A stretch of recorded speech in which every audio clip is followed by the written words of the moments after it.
क्या आपको पता है कि एक डिजाइन इंजीनियर का सैलरी क्या होता है जिसको 5 साल का एक्सपीरियंस हो जाता है?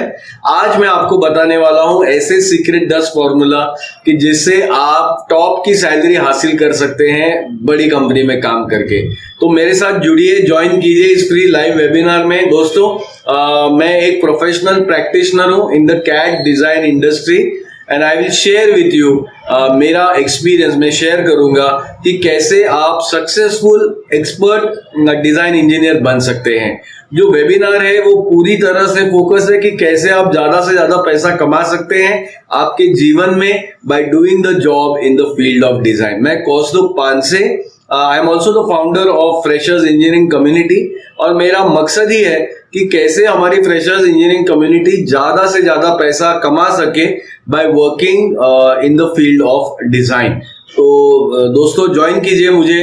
Hope to see you at the live webinar और आशा करता हूँ कि आपका दिन बहुत अच्छा गुजरा होगा। Thank you. Have an awesome day.